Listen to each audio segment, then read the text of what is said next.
통해서 깊은 데로 들어가기, 이와 같은 제목으로 은혜를 나누겠습니다. 예수님께서 사역하시던 대부분의 무대가 갈릴리입니다. 유대 지방은 이 종교적인 완고함이 너무 강해서 그 복음이 들어가기가 이제 쉽지가 않은 탓도 있지만, 이 갈릴리는 그 성지순례 가보신 분들은 알겠지만은 거기 이제 이 성경적인 상태가 순수하게 보존된 그런 지역이기도 하고, 일단 정치를 느낄 수 있는 그런 지역입니다. 가장 중심 스토리가 많은 데가 이제 갈릴리 호수죠.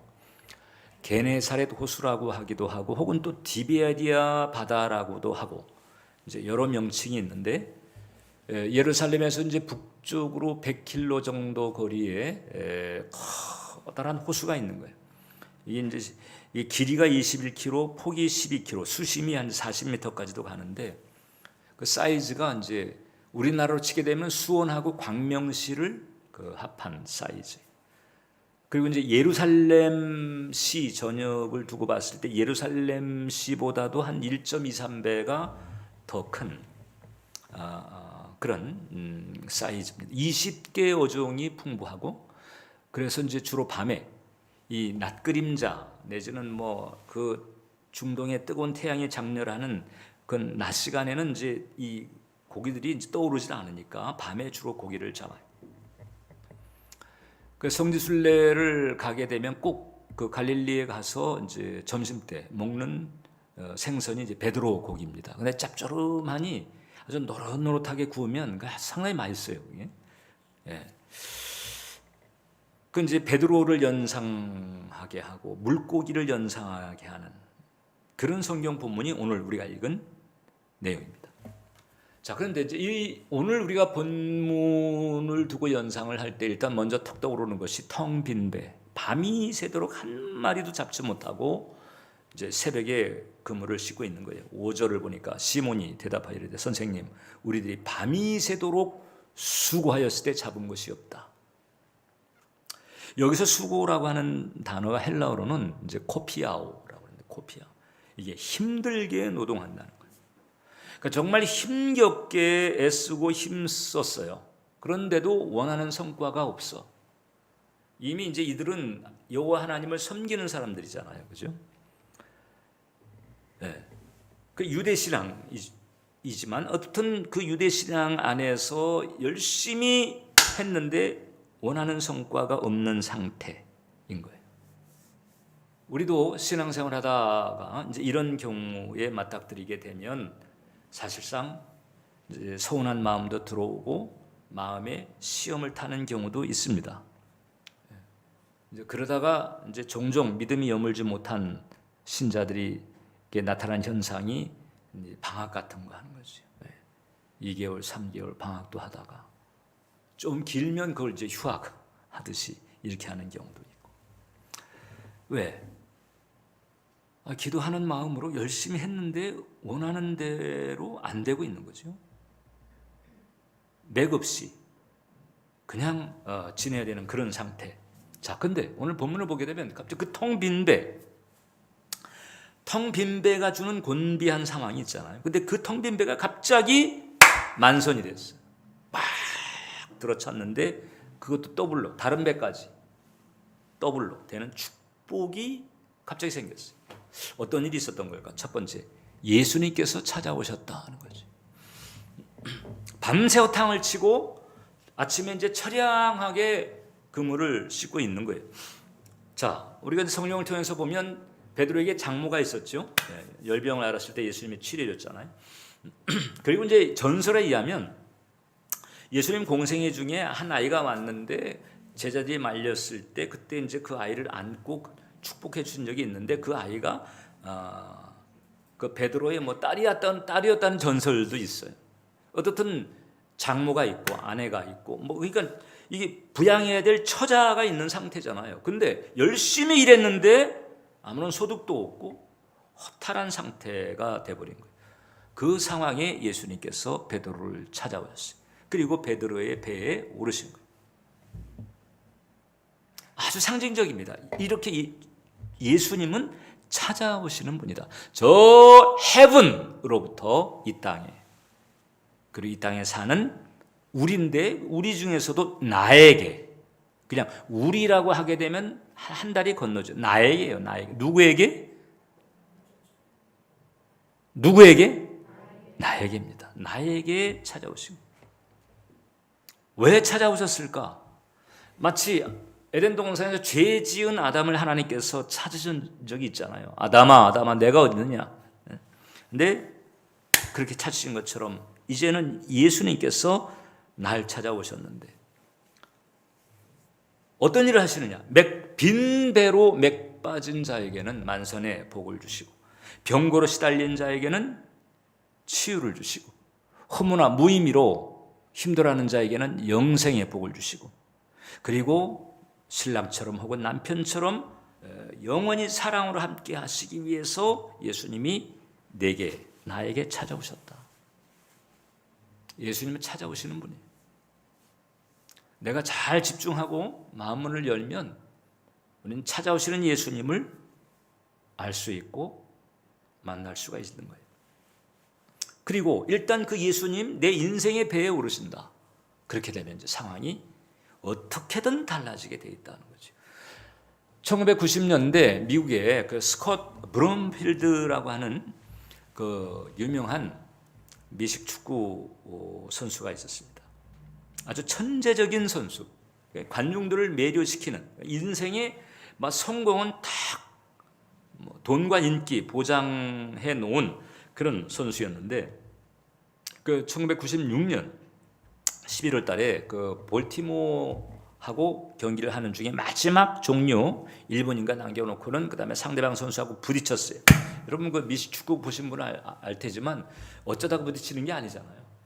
그 우람한 덩치들이 그냥 헬멧 쓰고 막 어깨 막 딱 장치를 하고 그 다음에 그냥 가서 그냥 덤벼드는 거잖아요. 네. 저 같으면 몇 번 하다가 그냥 위아래 골절 안 되는 데가 없을 거예요. 근데 이 선수가 목뼈가 부러졌어요. 목뼈가 부러지니까 이제 하반신, 전신이 마비가 되는 거예요. 병원에서는 당신은 이제 다시 못 걸을 것이다. 진단이 내려졌습니다. 병원이. 천하의 유명한 선수잖아요. 그러니까 최고의 의료진이 부탁했지요. 돈이 모자라요? 뭐가 모자라요? 그런데 다시는 못 걸을 겁니다. 딱 나오. 지금이야 통장에 잔고가 여전히 있을 수 있겠지만 어떻든 이제 이 충격으로 브롬필드는 텅 빈 배가 돼버렸어요. 텅 빈 배처럼 돼버려요. 한순간에 이제 인생이 뒤틀려 버린 거예요. 그런데 이제 수술을 하고 난 다음에 이틀째가 됐는데 한 30대 남성이 자기 아이를 데리고 이제 병원에 나타나 가지고 이 브롬필드를 만나야 된다. 자기 아들이 그렇게 만나고 싶어 한다. 그러니까 이제 그 아내가 지금 조리 중이다.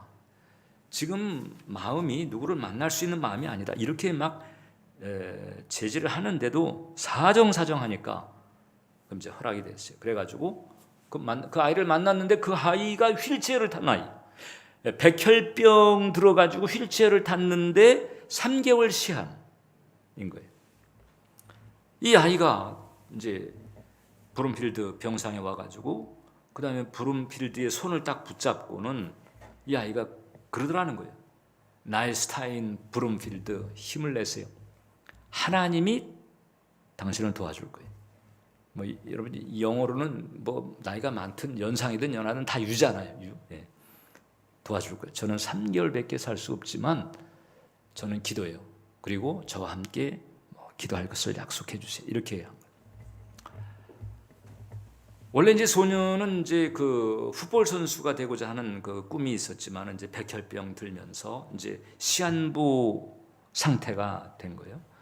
근데 그 꼬마의 기도를 받은 거잖아요. 그때 갑자기 그 브롬필드의 눈에서 닭똥 같은 눈물이 계속 흘러내려요. 원래 모태신앙이었대요, 이 사람이. 근데 모태신앙이 이게 이제 어떤 문제가 있는고 하니 모태신앙이라 할지라도 어느 시점에서 소위 자기의 죄인됨을 자각하고 그다음에 하나님의 사랑과 십자가의 은혜를 깨닫는 이제 이런 이 중생의 체험을 해야 되는데, 이제 이 브룸필드는 어렸을 때부터 모태신앙으로 교회는 익숙했지만 그때사 비로소 깨달음이 온 거예요. 그간에 막 뻐기면서 교만했던 그런 삶, 감사할 줄 몰랐던 무례함, 그리고 액세서리처럼 치장했던 교회 생활, 이게 그냥 너무 리얼하게 깨달아지게 되면서 회개가 터지고 눈물 콧물 다 흘리고, 그 다음에는 이제 그 소년에게 내가 치료받고 내년에 다시 신시내티 그 팀으로 돌아갈 거다. 그리고 선수로 다시 뛸 테니까 너도 그때까지 살아서 나를 응원해야 돼. 그 손가락 걸고 다음에 헤어졌어요. 그리고 그 뒤에 정말 이제 제대로 신앙의 길이 열린 거잖아요. 그리고 이제 주님께 기도하고 치료에 집중하면서 정말 기적처럼 회복이 되고 다시 이제 선수로 뛰게 된 거예요. 그리고 그 꼬마는 계속 이제 응원을 하게 되고, 그 3개월이 넘어버렸어. 그 꼬마도. 네. 응원을 해야 되니까 계속. 물론 이제 이 브룸필드가 이제 몸이 예전과는 좀 다른 거예요.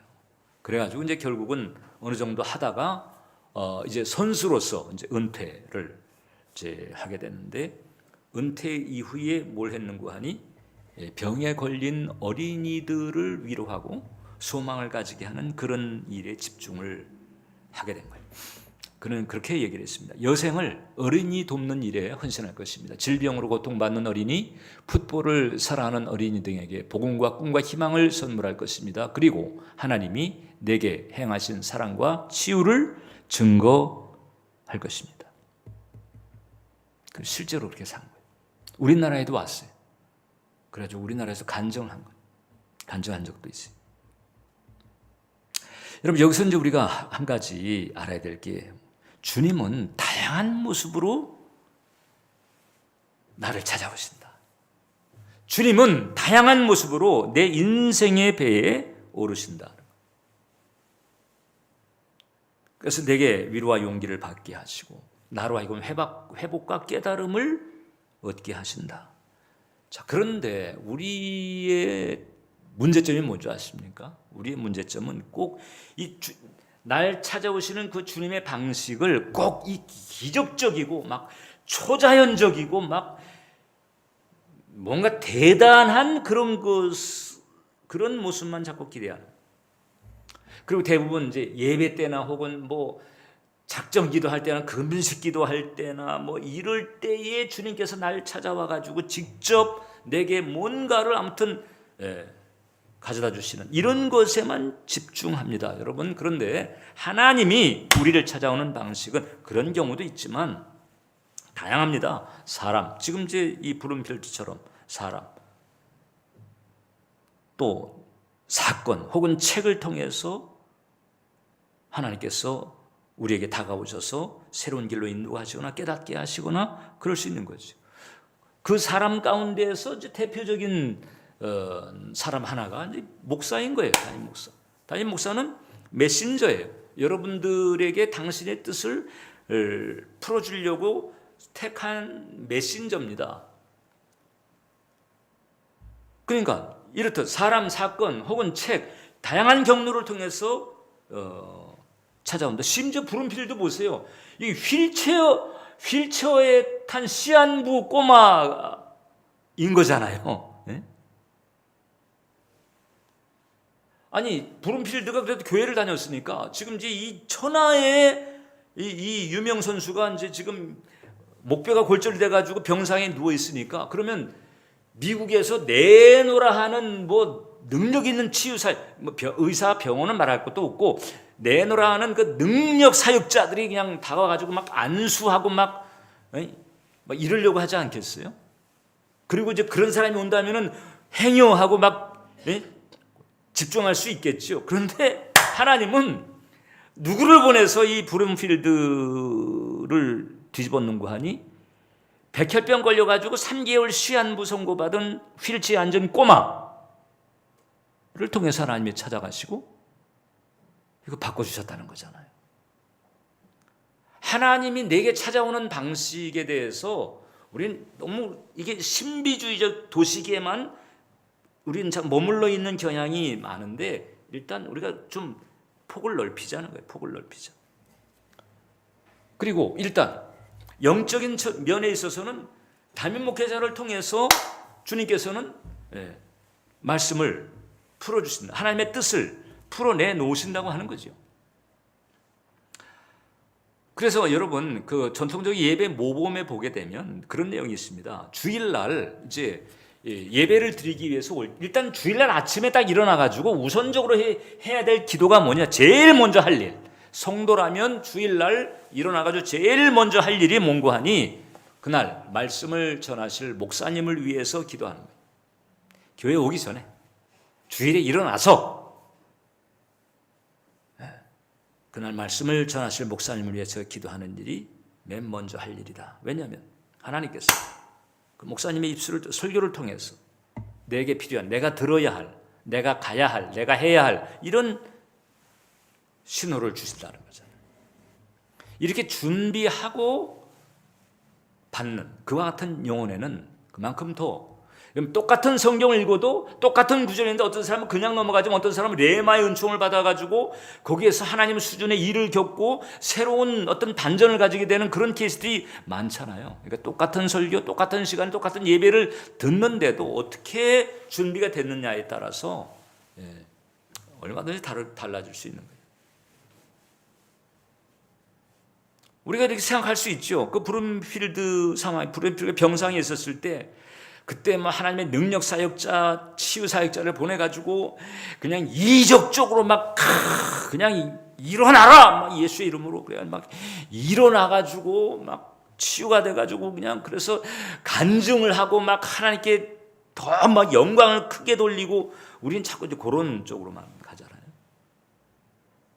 근데 이미 말씀드린 것처럼 하나님은 누구를 보냈는고 하니 휠체어에 앉은 그런 병든 꼬마를 보내시는 거예요. 어떻게 보면 가련해 보이는, 아주 연약해 보이는, 그냥 어떻게 그 사람의 눈으로 보게 되면 그냥 절망적으로도 보일 수 있는 그런 꼬마를 보내시는 거예요. 대단한 기러상 같은 무슨 치유 사역자가 아닌 거였잖아요. 그런데 그 꼬마를 통해서, 그 꼬마의 기도를 통해서 이 심령이 벌써 바뀌어지게 되고 그 결과 치유가 임하더니 그 다음에 데스티니 사명에까지. 그러니까 이 사실 뭐 치유 사역을 통해 가지고 이적적으로 고침 받았다 그러면 하나님께 영광하고 이제 말았을 가능성이 많죠. 그리고 그냥 계속 미식축구 선수로 있다 뭐 은퇴하고는 그 다음에 뭐 무슨 감독을 하고 뭐 그런 길을 갔겠죠. 근데 그게 아니고 브롬필드는 꼬마를 통해서 회개가 일어난 거잖아요. 그리고는 그 다음에 하나님께 기도하게 되고 하나님과의 관계가 회복이 되고 그러다가 그 다음에 이제 은퇴를 하고 난 다음에는 그 병든 어린이들을 향한 그런 사역을 들어가는 거죠. 이 단지 치료만이 아니에요. 데스티니까지 다 열린 거죠. 회복이 된 거죠. 그리고 그의 그 사역을 통해 가지고 얼마나 많은 어린이들이 또 위로를 받고 용기를 얻었겠어요. 자신 하나 치유받은 데서 그친 것이 아니고 수많은 그 어린 영혼들에게 감화와 축복을 주는 이런 열매가 있었다는 거죠. 그러니까 여러분 하나님께서 내게 다가오시는 이 방식에 대해서 그냥 내 그 어떤 제한적인 그런 생각으로만 접할 것이 아니다 하는 거죠. 마음을 열고 주님의 이끄심을 우리가 분별하고 집중하려고 하는 것이 필요하다는 거예요. 두 번째, 그리고 이제 육지에서 조금 떼는 이런 거리두기가 필요하다. 육지와의 거리두기. 예수님께서 배에 오르셔가지고 조금 떼기를 청하셨다고 그랬습니다. 물론 이제 그것은 무리들이 많이 따르고 있는데 그 무리들에게 이제 더 시야를 확보해 주기 위해서고 말씀을 더 효과적으로 전하기 위한 1차적인 목적이 있습니다. 그런데 중요한 것은 어떻든 육지에서 조금 떼야 돼. 말씀을 잘 들으려면 육지에서 조금 떼야 돼. 말씀이라고 하는 것은 새로운 기준, 새로운 가치관, 새로운 시야를 가지게 하는 거잖아요. 말씀이. 근데 이 말씀을 잘 듣고 말씀의 길을 따라가려면 어떻든 육지에서, 땅에서 좀 떨어져야 돼. 익숙했던 이 상식적이고 세상적인 그런 습관, 가치관 이런 것과 거리 두기가 필요하다는 거예요. 하나님 말씀을 잘 듣고 그 다음에 말씀을 잘 따르는 길을 가려면 육지에서 좀 떼야 돼요. 땅에서 조금 떼야 돼요. 골로새 3장을 보면 그러므로 너희가 그리스도와 함께 다시 살리심을 받았으면 위의 것을 찾으라. 거기는 그리스도께서 하나님 우편에 앉아 계시느니라. 위의 것을 생각하고 땅의 것을 생각하지 마라. 땅의 것. 왜? 그 땅이 육신의 정욕, 안목의 정욕, 이생의 자랑, 하나님으로부터 온 게 아니고 세상으로부터 온 것들로 가득 차 있어요. 아담의 때로부터 죄와 저주로 물들어 있어요. 땅의 것, 이 땅의 것. 여기서 간격을 둬야 되는 거죠. 아브라함은 그래서 본토 친척 아비집을 떠나버린 거예요. 우상에 찌들었던 그 본토 친척 아비집을 떠나버린 거예요. 이스라엘도 역시 애굽에서 떠난 거잖아요. 진짜 변화는 이렇게 익숙해진 땅의 것에서부터 떠날 때 일어난다. 이게 이제 쉽지가 않을 거예요. 왜냐하면 태어날 때서부터 거의 제2의 천성처럼 자리 잡은 부분이거든요. 이게 이제 바로 이 육신인 것이고 세상인 것인데 이제 이런 것을 이제 거리두기를 하는 이 부분이 쉽지는 않을 수 있지만은 그러나 우리는 뭔가 하니 그냥 그래도 말씀을 따르려고 계속 트라이하는 거예요. 말씀을 따르려고 방향을 거기 잡고 나는 말씀을 따르려고 합니다. 애를 씁니다. 노력합니다. 작정합니다. 도와주세요. 계속 이렇게 가는 방향성이 중요한 거란 말이죠. 그리고 그 다음에 이제 내 인생, 내 것을 이제 주님이 쓰시도록 하는 일에 우선을 두는 게 필요하다. 주님께서 베드로의 배에 딱 오르셨거든요. 자, 지금 베드로가 어떤 상태에 텅 빈 배예요. 처자를 부양해야 되는데 손에 뭐 한 마리 잡은 게 없어요. 당장 지금 생계 문제, 생존 문제가 절박합니다. 좀 절박한 상태. 근데 주님은 베드로의 배에 오르셔가지고 그 배가 물고기 잡는 배인데 그 배에 딱 오르셔가지고 당신 일을 하는 거예요. 말씀을 가르치는 일을 하신다. 영적인 일을 하시는 거예요. 말씀을 가르치는 일을. 베드로는 지금 당장 생계가 절박한데 그 배를 놓고 예수님은 말씀 전하는 일을 먼저 하십니다. 그게 고기 잡는 일도 아니에요. 생계 대책을 세우는 일도 아니에요. 생계와 영판 다른 그런 일을 하시고 계신 거예요. 그러면 여기서 참 베드로는 그 용하게 넘어간 셈인데 베드로 이 정도도 안 된 사람 어떻게 되면 짜증냅니다. 지금 뭐야? 나 지금 내 코가 석자인데? 내 코가 석자인데? 이러면서. 주님의 일만 하라고? 주님의 일만 하자는 건 아니잖아요, 사실. 근데 먼저 이걸 이제 산상수훈에서 예수님은 이렇게 바꿔 말하는 거죠. 하나님의 의와 나라를 먼저 구하는 거예요. 하나님의 의와 나라를 먼저 구하는 거예요. 먼저 하는 거예요. 먼저 하면 그 다음에는 필요한 모든 것을 더해 주신다가 따라오는 것이거든요. 근데 우리는 이 먼저가 잘 안 돼요. 우리는 자꾸 뭘 좀 앵겨줘 보세요. 그 다음에 좀 우리가 넉넉하게 이렇게 집중도 하고 섬기기도 하고 이러죠. 우리는 자꾸 이렇게 좀 순서를 주님하고 좀 안 맞게 이렇게 하려는 경우가 종종 있는 거잖아요. 근데 주님의 방식은 뭔가 하니 먼저 내 일 좀 하자는 거예요. 여러분들의 시간, 여러분들의 재능, 여러분들이 가지고 있는 어떤 여건들 이런 부분들을 놓고 좀 이제 너희를 통해서 좀 내가 원하는 일을 좀 먼저 할 수 없겠니? 이게 주님 방식. 이 방식을 잘 알고 잘 소화할 수 있어야 돼요. 이게 하나님의 의와 나라를 먼저 구하는 거예요. 이런 상태에 대한 어떤 신호가 왔을 때는 잠잠히 따르는 게 복입니다. 이때 아니 주님 지금 아니 좀 먼저 대박을 터뜨리게 해주시면 얼마나 분위기가 좋아요. 사람들도 다 눈으로 보고 막 놀래고 나도 좋고 주님도 높임 받아 좋고 그래서 뭔가 팡 터뜨리고 난 다음에 그 다음에 얼마든지 주님 일을 하죠. 이렇게 우리는 생각하잖아요. 근데 주님은 하나님의 의와 나라를 일단 먼저 하는 거죠. 그 베드로가 용케도 여기서 잠잠히 따른 거야. 싫은 티 안 내고 짜증 안 내고 용케 따르게 되니까 어떻게 됐어요?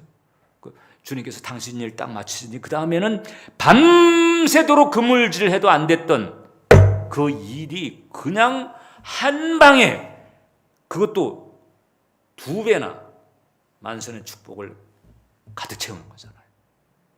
믿으십니까? 네, 이 하나님 방식. 우리 자꾸 요 대목에서 자꾸 주님하고 씨름을 하려고 그래요. 먼저 보여주세요. 이렇게 자꾸 씨름하려고 그래요. 하나님의 의와 나라를 먼저 구하라는 이게 진리예요. 이게 말씀이에요. 그 다음에는 그냥 주님께서 한 방에 열어주시는 거예요. 자, 근데 또 이제 이 베드로가 이제 대박을 거는 거잖아요. 만선이 2배 더블로 온 거잖아요. 더블로. 근데 여기서 이제 베드로가 주님의 실체를 접하는 거죠. 그리고서 어떤 반전이 또 오는 거 하니? 아마 저 같았으면 야 이거 만선이 2척이나? 입은 딱 붙잡고 그냥 내내 이 배에 같이 있었으면 좋겠다. 주님 이 배를 떠나지 마시고 좀 이 배에서 계속 이런 일 계속 해주세요. 이렇게 이제 아마 저는 나가기 쉬웠을 거예요. 근데 베드로는 그게 아니고 내가 붙잡아야 될 게 지금 만선이 아니고 이분이구나. 이걸 깨달은. 그래서 11절에 보면 그들이 베드로를 육지에 대고 모든 것을 버려두고 예수를 따르니라.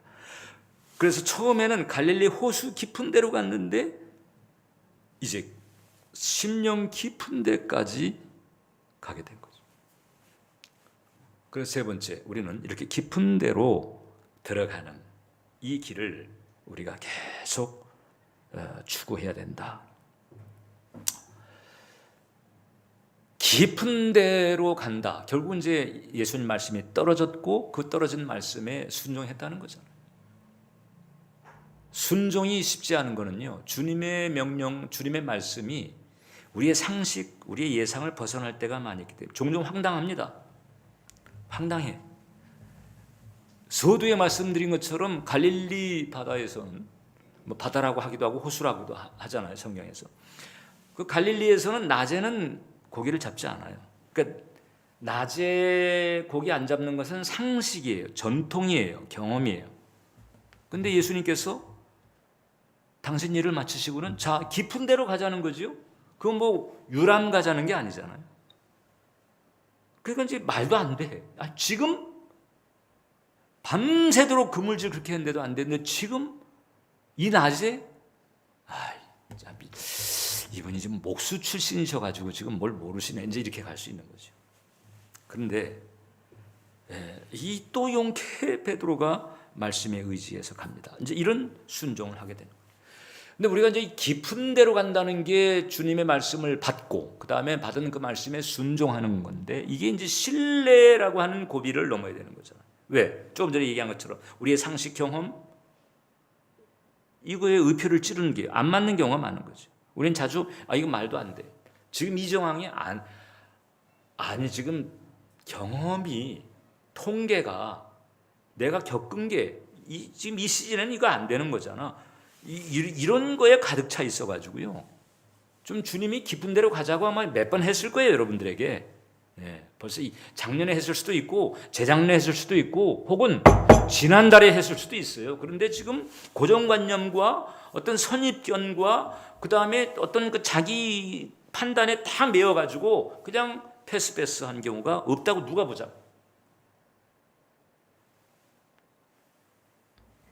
그래서 깊은 데로의 초청을 자꾸 패스시키는 거예요. 다시 정리합니다. 깊은 데로 가는 것이라고 하는 것은 말씀과 성령의 감화에 바로 즉각적으로 그리고 단순하게 따르는 거예요. 이게 바로 깊은 데로 가는 거예요. 네. 그 당시 정황은 베드로가 배를 타고 그 중심으로 갔겠지만 이게 영적 오늘날 우리에게 깊은 데로 가져왔을 때 그 깊은 데는 주님께서 떨어뜨려 주신 그 말씀과 성령의 감화에 아주 단순하고도 즉각적으로 그걸 지연시키지 말고 핑계대지 말고 혹은 계산하지 말고 따르는 것, 이게 바로 깊은 데로 가는 거예요. 이렇게 되면 어떻게 되느냐? 이게 바로 이제 믿음이 되는 것이고, 이 믿음이 우리로 하여금 상식의 세계에서 하나님의 세계에 들어가게 한다. 상식의 세계에서 하나님의 세계, 인간적이고 감각적인 수준이 아니고 하나님의 세계, 깊은 세계에 들어가서 이제 하나님이 역사하시고 하나님이 도우시고 하나님이 열어주시는 그런 은총을 누리게 되는 거예요. 근데 베드로가 주님 말씀했을 때 5절에 보게 되면은 밤새도록 뭐 열매가 없었지만 이제 말씀에 의지해서 그물을 내리겠습니다.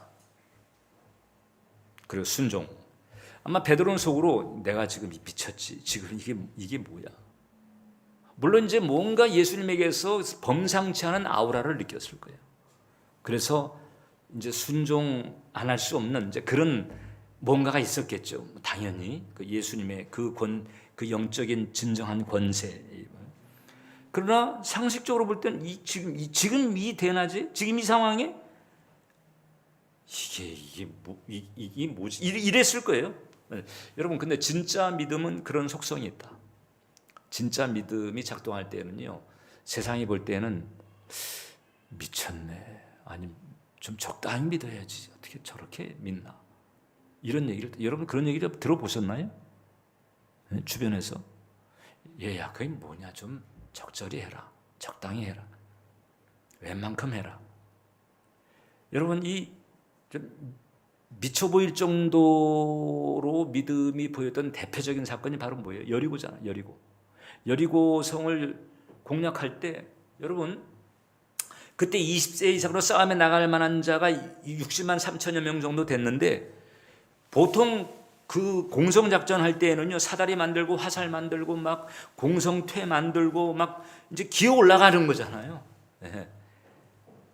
요즘에야 그냥 막 미사일로 그냥 때려버리면 되지만 그때는 기어 올라가야 돼.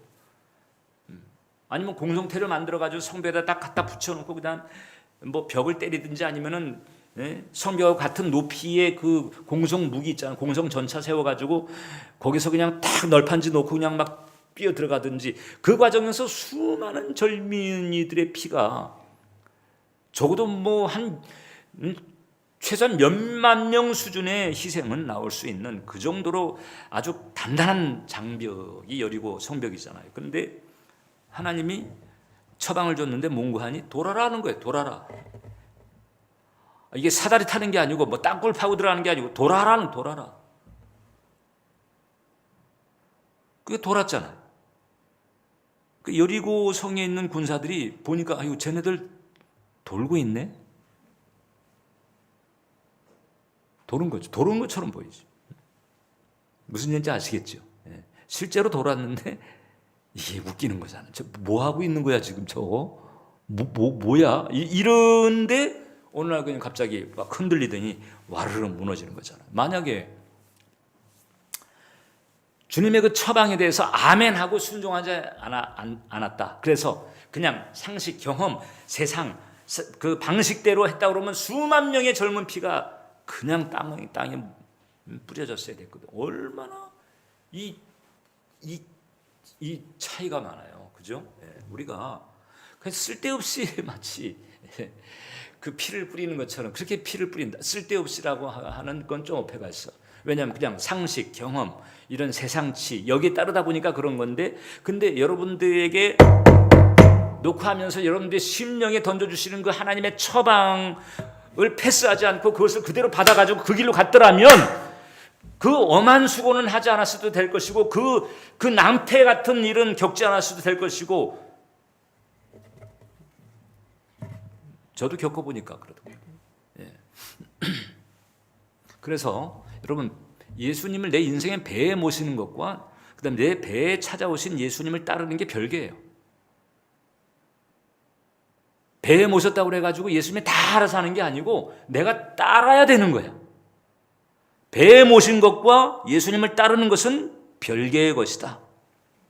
우리는 모셔놓고 안 따를 때가 있어요. 어중간할 때도 많고. 그러면 안 돼.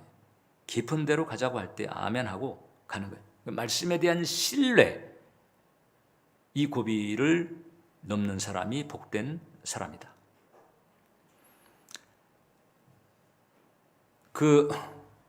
한 동네 꼬마가 살고 있는데 이 꼬마가 하도 말썽꾸러기, 청개구리, 부모 얘기도 안 들어요. 뭐 주변 뭐 이웃집 아저씨 뭐 어른 얘기를 전혀 안 들어요. 그냥 지 마음대로 하는 아이야. 근데 이 아이가 또 말 안 듣고 산에 갔다가 딱 갔는데 길을 잃어버렸는데 그만 땅거미가 졌네. 제가요 그 산기도 하러 갔다가 예전에는 그 삼각산 있고 저는 대종에 있을 때는 그 앞에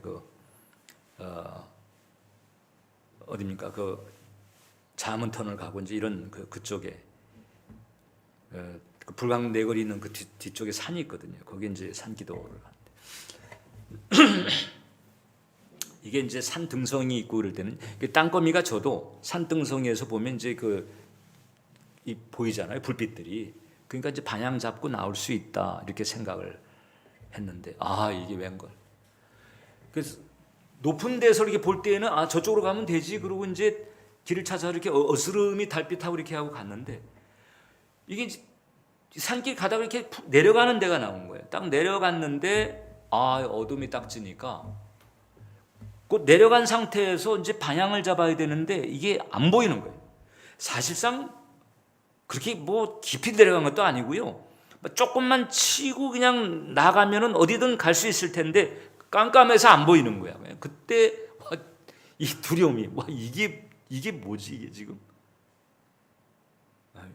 거의 깊은 산도 아니고 그러잖아요. 나 그래서 큰 계곡이나 뭐 산맥도 아닌데 조난당한 사람인 그 심정을 제가 알아요.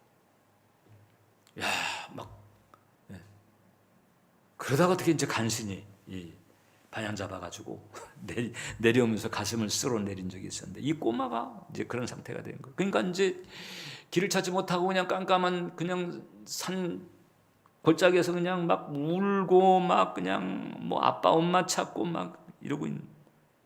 근데 저쪽에서 막 부스럭부스럭 소리가 나는 거예요. 그 보니까 그 지나가던 그 어른이 익숙한 어른이 우는 소리가 나니까 찾아온 거예요. 찾아와가지고 보니까 아는 아저씨야. 아저씨 그냥 덥석 안고 그냥 막 울면서. 그 아저씨가 너 내 말 잘 듣겠니? 예. 나 잘 따라오거라. 예. 그때서 이 꼬마가 군소리 없이 그냥 이 아저씨가 하라는 대로 하는 거예요. 그래서 아저씨 뒤를 졸졸 따라가지고 이제 집에 찾아왔다. 군소리 없이 따르는 거예요. 깜깜한 그런 산중에 헤매고 있는 우리에게 주님께서 찾아오셔가지고 나만 따르라는, 내가 길이다. 내가 길이니까 나만 따르라는 그 길을 따르게 되시기를 바랍니다. 말씀과 성령의 감화에 집중하는 것, 이것이 결국 깊은 데로 가는 것이고, 그건 내 수준을 넘어서 하나님 수준의 일들이 벌어진다는 거잖아요. 그런데 여기서 한 가지 우리가 또 하나 이거 반전이 뭔가 하니, 이 베드로가 만선의 축복을 얻었잖아요. 왜냐하면 물고기 하던 사람이 베드로잖아요. 그날 아침까지. 그 다음에 물고기 잡는 사람에게 만선이게 되면 이게 대박이잖아요. 그러니까 물고기 대박, 이게 그냥 그동안 염원하고 소원하고 바라왔던 일인데 그게 딱 이루어진 거야. 그런데 그것을 이루어준 분이 있는 거잖아요. 그럼 나 같으면 아까 얘기한 것처럼 딱 붙잡고 그냥 영원히 이곳에 나와 함께 계소서 이렇게 할 텐데, 이 베드로가 갑자기 조금 아까까지 선생이라고 부르더니 이제는 주여, 나는 죄인입니다. 나를 떠나소서. 그런, 아니 대박을 주실 분인데 나를 떠나달라는 거야. 베드로가 물질을 넘은 또 다른 세계를 감지한 거지. 아, 이게 물질이 아니고 이 물질을 넘어선, 물질을 좌지우지하는 그런 또 다른 세계, 이걸 감지한 거예요. 그러면서 자기가 죄인됨이라고 하는 것을, 아니 그 정황에서 내가 죄인다라고 하는 고백이 나온 거지요. 이제 주님을 제대로 만난 거예요. 그래서 제가 볼 때는 베드로의 중생 체험 바로 이때가 아닌가 저는 보는 거거든요.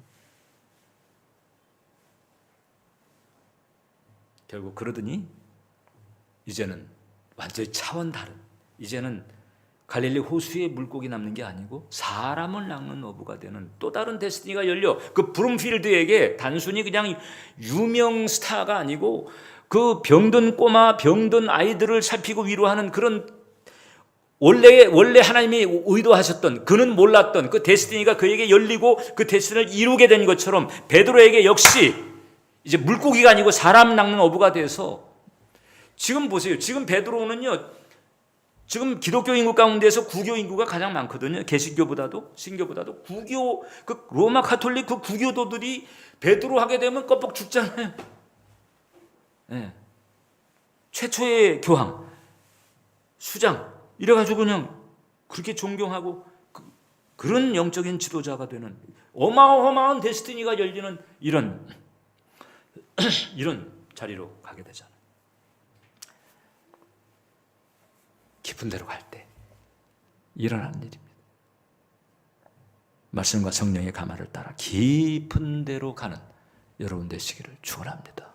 기도하겠습니다. 살아계신 주님,